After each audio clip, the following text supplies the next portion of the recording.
Ya tentunya bukan grup yang mudah, tapi kita pasti selalu berjuang untuk memberikan yang terbaik untuk Indonesia. Toh juga kita belum pernah juara di kompetisi ini, jadi kita harus berusaha semaksimal mungkin untuk mendapatkan gelar tersebut.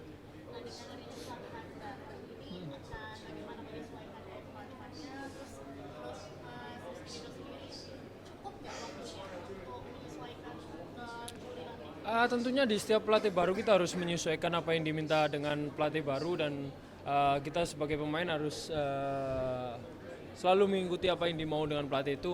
Untuk adaptasi saya kira nggak bakal begitu sulit karena kita juga masih punya waktu untuk sampai Juli nanti. Kita juga ada waktu sampai ketemu Maret dan mungkin beberapa pemain lokal juga akan bertemu dengan beliau agak banyak waktu juga. Ya saya berharap ke pelatih baru kita bisa sukses bareng-bareng, tentunya bisa membawa Indonesia lebih tinggi lagi.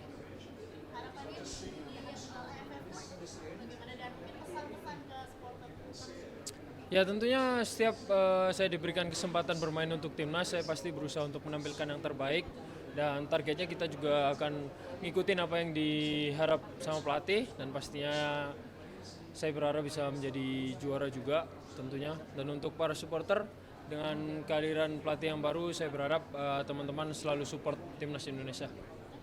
Perbedaannya apa nih Mas antara pelatih yang baru sama yang lama? Mungkin dari segi sikap atau apa? Belum ada sih, karena baru pertama ketemu juga. Iya, thank you. Okay, so coach, as the new coach, how do you assess the drawing result, and what's the target that PSSI set for you in the tournament? Look, I think we said it in the draw. There's no easy games in this tournament. We're playing at a time of year where the conditions will test all of the players. And I think any environment you go to away will be difficult. The fans are fantastic in this part of the world. So, I expect this tournament to be a test.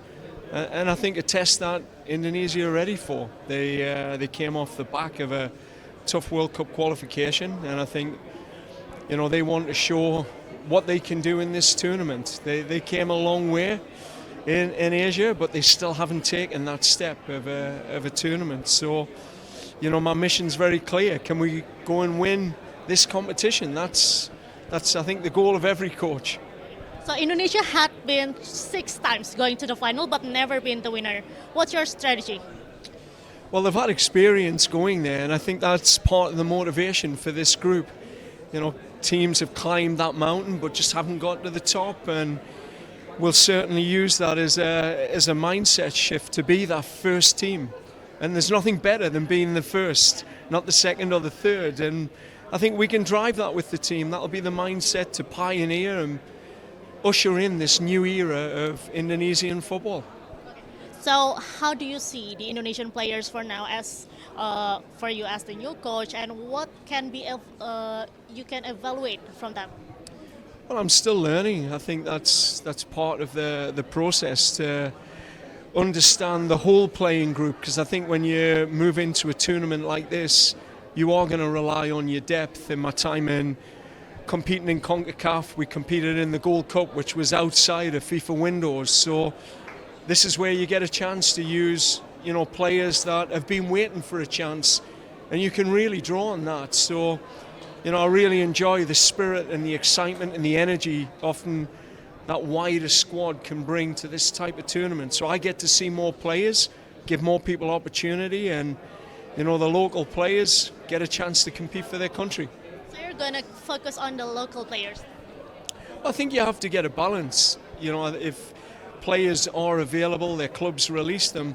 I think modern football now, clubs are very specific about FIFA windows and operating in and out of them. Sometimes you can build the relationships with clubs to allow players to be released, but more often than not, the clubs will say no, and you're relying on those players who are desperate to prove their point. Last one, what's your message for Indonesian supporters? It's time. It's time. We, together we have to take that step. I think the fans show up every time for our team. The team show up, and at times have fallen short in these next 6, 8, 12, 2 years, 4 years, we have to take the next steps for this country. And, all paths lead to qualifying for World Cup 2030, but we've got some silverware to try and win on the way, and we're going to go for it. Okay. Thank you so Thank much. you. How do you see the drawing result today? I think the draw is really good for us. I think it's there's complications in both groups, but I actually think if we could have asked for the best group, I think this is the best one for us.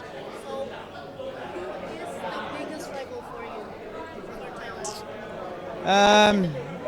Well, look, I don't want to pick any individual teams out. I think they're all complicated games. I think, when you play in these tournaments, everyone's at their best, but they're all complicated games. What about the preparation for the team?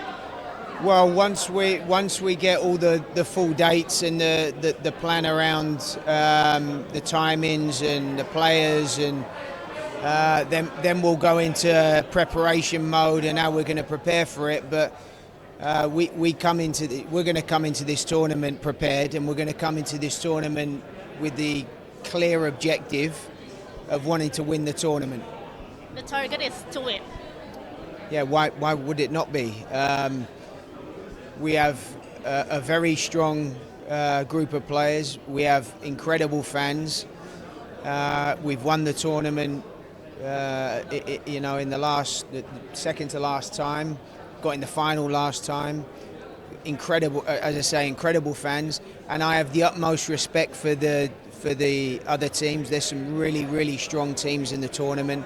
Some really good coaches here, good players. It's not going to be easy, but for Thailand, our objective is to come into this tournament with the objective of winning the tournament. Okay, Thank you. Stay updated. Info terkini masih banyak. Jangan lupa subscribe, like, dan share YouTube official OKZone. Dan selengkapnya ada di okezone.com.